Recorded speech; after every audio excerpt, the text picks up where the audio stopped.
y'all, welcome to episode 2 of the Coyote Trapping School podcast. This episode we're going to be covering different trap types. So like I said in the first episode, we're going to start super basic and work our way up. To get started off talking about trapping, got to talk about traps. And I'm assuming if you're watching this, you at least know what trapping is. I was kind of dumbfounded.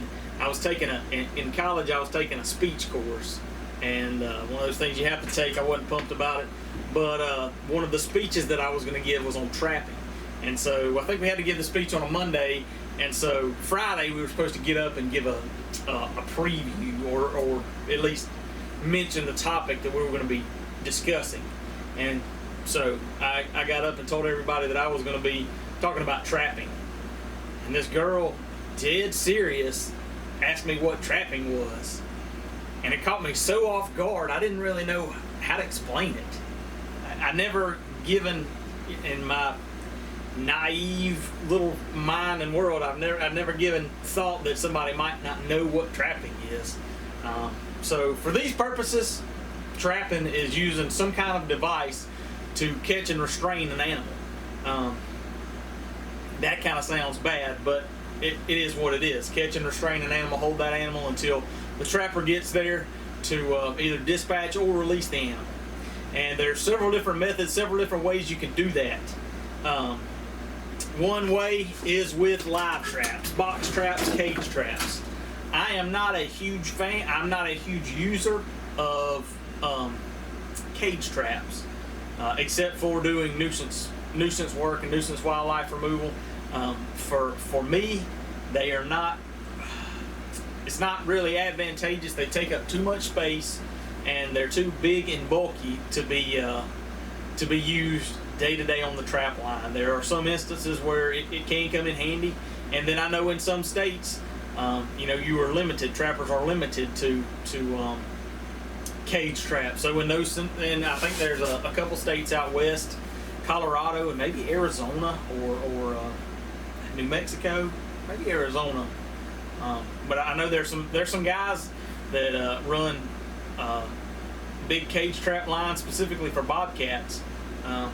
They got some higher dollar bobcats, and that's the way they catch them. So more power to them. If I was in that situation, I'd probably be using a lot more cage traps. But I'm fortunate that this does not make up a big portion of my trapping repertoire when I'm fur trapping. Like I said, from a nuisance perspective, I definitely do use cage traps. But for now, that's that. Otherwise, you've got foothold traps. This is probably what most everybody is common with from seeing, the crazy bear traps on Wile E. Coyote and the Roadrunner. And there are several different types of foothold traps, or styles of foothold traps, I guess you could say. There's basically two main types. You've got coil spring, which these traps are powered by the coiled springs. They're more compact, and these are very commonly used these days.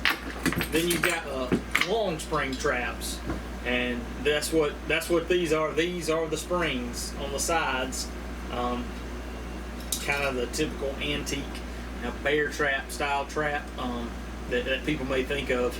These aren't used so much today as they used to be. There's still some trappers that are very fond of these. To me, they're big, they're bulky. If you're using them, you gotta have a bigger place to, you gotta dig a bigger trap bed. So overall, for me, I'm not a long spring user, but there are definitely people that do use long springs and do use them very proficiently and very successfully. So then another foothold trap, and I say foothold, you'll hear some people refer to them as leg hold traps. I tend to shy away from leg hold traps just because, in my opinion, traps aren't designed to catch an animal by the leg. They are designed to catch an animal by the foot. That's the meaty, they got the pad on the foot. That's the meaty, thick portion of the foot that's very durable. That's where we ideally want to catch the animal. That's the least likelihood of any damage to that animal is we're catching them on the foot. So like it's kind of semantics, but I prefer to use foothold trap because I think that's more accurate. That's what they actually are, and that's what we're actually trying to do, is trap an animal by the foot, not the leg. Nevertheless, a little tangent. All right, and then you've got, these are relatively new. I don't know, maybe the last 15 years or so.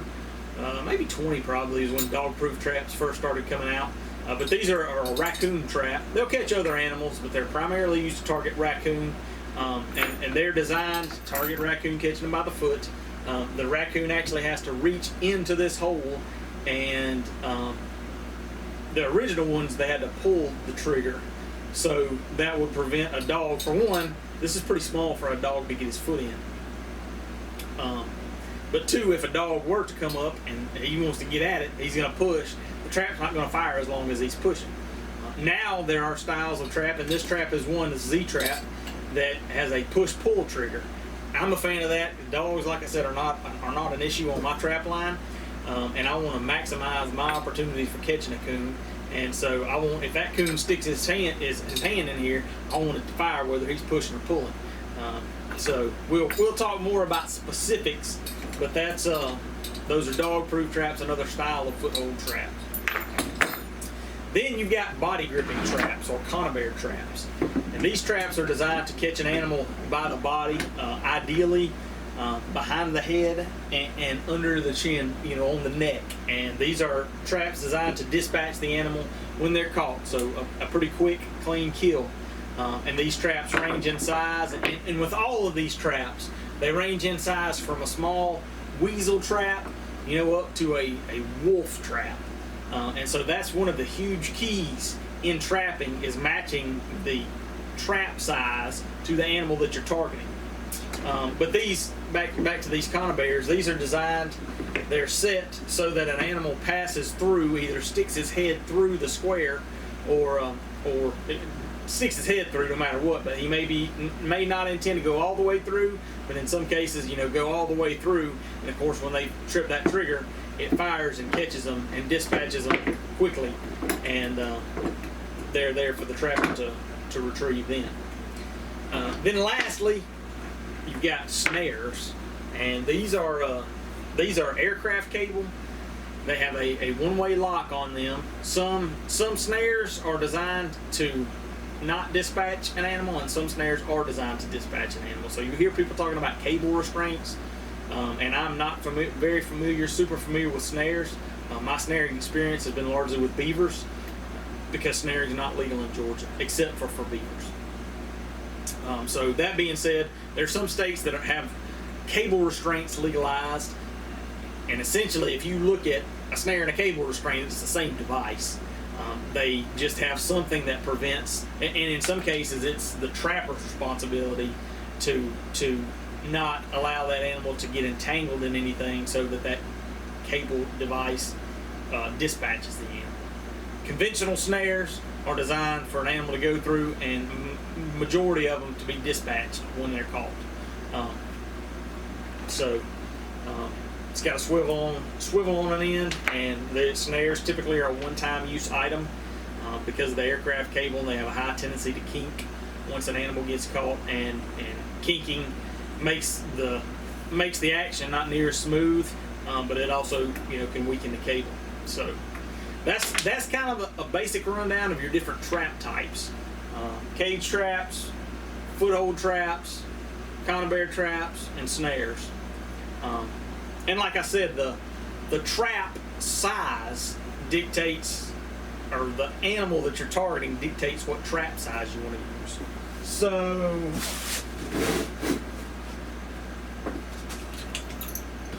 I've got here a number one trap, and they actually make I think they make a number 0. It may be a long spring, a single long spring, but this is a relatively small trap compared to, I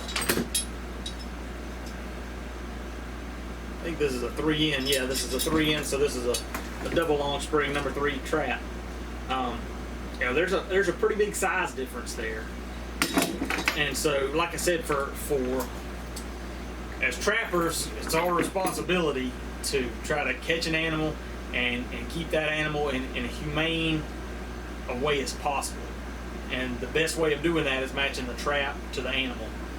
So, you can err on the lower side if you want to. If you catch a larger animal than you were expecting, there's people. This is very much a coon and coon, mink, and muskrat trap. This number one double coil spring. But there's people all the time that'll talk about catching a coyote in a number one in a coon set. And absolutely, this trap will catch a coyote and hold him if it's set right.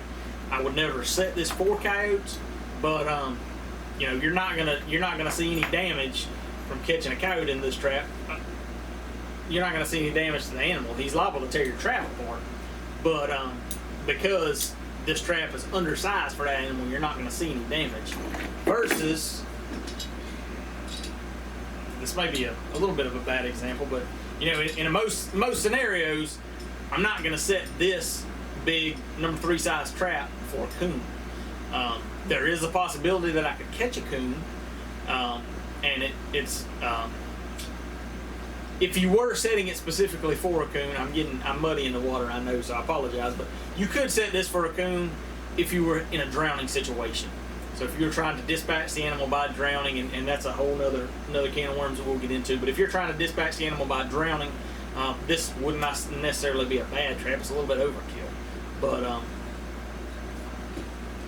I wouldn't set, if I'm setting a dry land coon line around cornfields, I'm not going to set this trap. There's too much area under here for the coon to get to his foot. That's going to be oversized for a coon. And even a good example would be a gray fox. This is a little bit large of a trap for a gray fox. Gray foxes tend to have small, kind of delicate front legs that can be broken in the trap. So, like I said, that's what we're trying to avoid as trappers in matching the trap to the animal that we're targeting. So, I kind of got off on a tangent there, but so in general, traps are sized in numbers. So, like you've heard me say, 1, 2, 3, 4, 5 is typical, kind of the old school, not conventional, but the old school method. So, number 1 is the largest. Then you got a 1.5. There's actually a 1 3/4. Bridger's got a 1.65. So and different trap manufacturers, the trap manufacturers aren't consistent. So you can have 2 number 2 traps from different manufacturers that aren't the same measurements. So, and this is important because some states have trap law requirements. So some states have a maximum jaw spread that can be set either on land or in the water, and so that's important that you can't just go by the size, the number trap. You have to know what the size is. So a Duke number 2 and a Bridger number 2 might have a different jaw spread. And another factor that plays into that is some traps are square jawed, and some traps are round jawed. And so you may have two different. Duke makes a number 2 trap. This is a 1.5 here that's round jawed. This is a number 2 Bridger. It's square jawed. So that's got different trap dimensions there. So the trap manufacturers, it would have made it easier on trappers and on people interested in trapping if the trap manufacturers had kind of had a consistency with their numbering, but they don't. So in general, 1's the smallest size trap, 5 is the largest trap. So 1, coon, muskrat, mink. 5 is you're gonna be targeting beavers, otters. It's kind of big for coyotes and bobcats, but they do make number 5s that are modified for wolves and mountain lions. So, and you I said beavers and otters, and you don't typically think of those as being large animals, but they're water animals. So, and for one, beavers have a very large hind foot. Their back foot can be as bigger than your hand.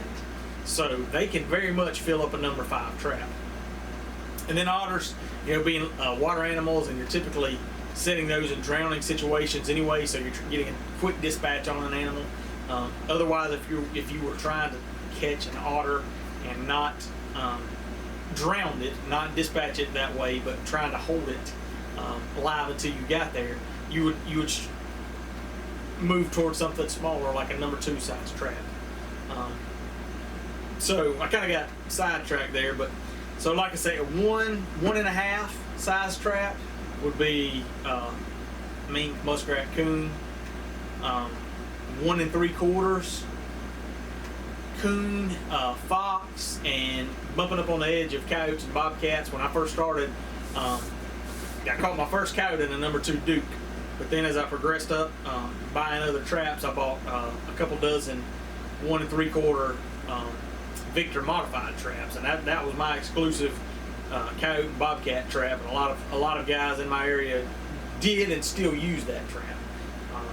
Then you go up to a number 2, which is again a coyote, bobcat, fox. Get up to the number 3. Like I said, you're kind of erring on the side of a little big for fox. Definitely still catch them, but definitely a bobcat and coyote size trap. Then you get up. There were some number 4s. I don't know that anybody's manufacturing number 4 traps anymore. There's one that stands out. It's a number 4 new house, but there's some older manufacturers that manufactured a number 4 trap. I don't think anybody's making those right now. Then you jump up to a number 5, and that's like I said, beavers, otters, wolves, and mountain lions. Then another oddity, like I said, the trap maker didn't make this simple, is a number 11 double long spring is very much a coon sized trap. I want to say that's Sleepy Creek brand traps. So number 11 double long spring. You'd think that would be bigger, but it's not. It's a smaller coon sized trap. So I guess I should go through the trap makers and manufacturers, and I'll probably lose one. There's actually been a lot of not a lot, I guess in my opinion, a lot of relatively new trap manufacturers and makers lately, and so I definitely will not get all of them, especially in the dog proof realm. But we'll talk about dog proofs in separately. But you got Duke, Oneida Victor. Both of those have been around a long time. Bridger's been around a long time. Sleepy Creek. Yeah, spacing now. You got some New House, which is an old trap. They're not making traps anymore. Minnesota brand traps.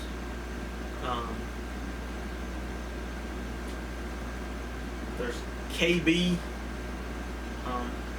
KB brand traps. Jeez, I'm blanking now. And then, like I said, there's some newer traps on the market. Some of the K9 Extreme and No BS lures traps. But Duke, Victors, Bridgers, Minnesota, those are kind of the more popular traps. And like I said, I know I'm missing some, and then there's a whole other array of dog-proof trap manufacturers, and dog-proof traps are a little bit different. The one upside to the newer manufacturers is that they are making traps with a little bit more conventional naming system. So like the MB 550s are Minnesota brand traps. MB 550, they got a 5.5 inch jaw spread. So MB has their own line of traps. They've got the 450, 4.5 inch jaw spread, 550, 5.5, 650, 6.5, 750, 7.5. And so that is much more easy to grasp and easy to kind of process. So your 450, primarily targeting fox, can't catch coyotes with that. 550, coyotes and bobcats, that's my go-to trap. Partially because that's the largest jaw spread that we can use legally in Georgia. 650 is a lot of people swear by that as a coyote bobcat trap, and then 750 is a 7.5 inch jaw spread. Again, right there along with your number 5 size traps: beaver, otter, wolf, cougar. So that's kind of your trap sizing there for Foothold Traps. And then Conibear traps are their whole own separate. Theirs is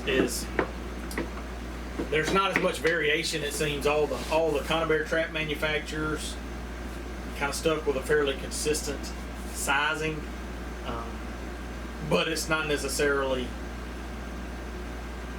conventional, I guess. It doesn't tell you anything. So a 110 is the smallest. I'm thinking I had a 110 hanging up around here. A 110 is the smallest trap, and that is a mink muskrat trap. Have a 120, so a 110 is only a single spring trap. It's the only Conibear trap that has a single spring. A 120 is the same size trap. I think those are 5x5. These are 4x4 or 5x. I think they're 5x5. The 120 is the same size trap, but it's got 2 springs. And so I think a lot of like martin trappers will use a 120, the 2 springs. Then there's a 160. That's what this is actually. 160 is a little step up. Then you got a 220. 280, and then the 330. And so, like I said, your 110 mink and muskrat, 120 mink and muskrat, martin, maybe if you're up north. 160. I actually use the 160s for coons. Now I do use a Belial brand traps, so they are a little bit more high end. They've got a Canadian bend. We'll do some more specifics on this too, but they have a special bend in them that allows those traps to come and close completely. And then they've got, they're very powerful traps. So 160, some people would say that that's kind of small for a raccoon, but I have confidence in the traps that I use that they do dispatch coons very effectively. 220 is a very common coon-sized trap. And then also a otter size trap. And then 280 is a good mix of otter and beaver. A little bit small on the beaver front, just from the aspect of getting beavers to go through it. Beaver, if you look at a 280, you look at a full-grown beaver, you say there's no way that beaver's going through there. But, it doesn't seem to bother most beavers. But the 330 is primarily a beaver trap. It's a good beaver trap. I think there's folks in Alaska that'll target wolverines and lynx with those, but I'm not familiar with that. But 330 is a beaver trap. It's a little large for an otter though, because otters are so fast moving that they can slink through there without even firing the trap. And then if they do, sometimes it takes so long for that trap to close, you don't get necessarily an ideal catch. So if you're targeting beavers and otters, 280 may be a good compromise there. If you're just targeting beavers, 330 is a good option. Just targeting otters, 220 is a good option.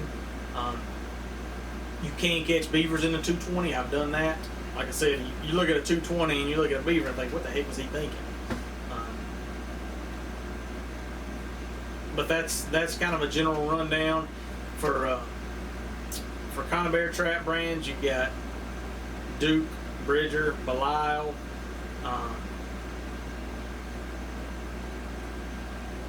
and a few others. There's not quite as many Conibear manufacturers as there are foothold manufacturers. The dog-proof traps, all of them are basically the same size. There's no different sizing there. A dog-proof trap is a dog-proof trap. Not to say that they're all exactly the same, but relatively speaking. And then for your snares, there's a huge, and like I say, I'm no snareman. So we'll try to get somebody on that's more of an expert. But for your snares, there's thousands of different options. It seems to me, from the length of your cable, the diameter of your cable, whether you're using 7x7 or 1x19, the locks. There's all kinds of different locks. So snares are definitely animal specific. And even location specific. How are you? If you're tying off the trees, are you sitting in snow? The fortunate thing about that is a lot of times when you're looking at snares, they'll actually say, fox snares, fox and coon, coyote snares, just as a general guideline. So, but definitely, like I said, the gist of it is the traps are made kind of with specific animals in mind, and so. You need to make sure that you're selecting your traps that are appropriate for the animals that you're targeting. So I hope that's helpful. I hope I didn't ramble too much or stutter too much, but hopefully that'll give you a good starting point, and we'll continue to move on and get more in depth as we go. So thanks for listening. If you're listening, thanks for watching if you're checking this out on YouTube. And be sure to give us a like or dislike. Leave your comments, what you would like to see improved. I know we're early in this, but subscribe, and we'll keep the episodes coming, and hopefully help to make you a trapper if you're not a trapper, and if you are a trapper, help to make you a better trapper. So thanks, and y'all have a good one. Hey, I just wanted to say thanks for watching, thanks for following, thanks for listening, ever how you're consuming this.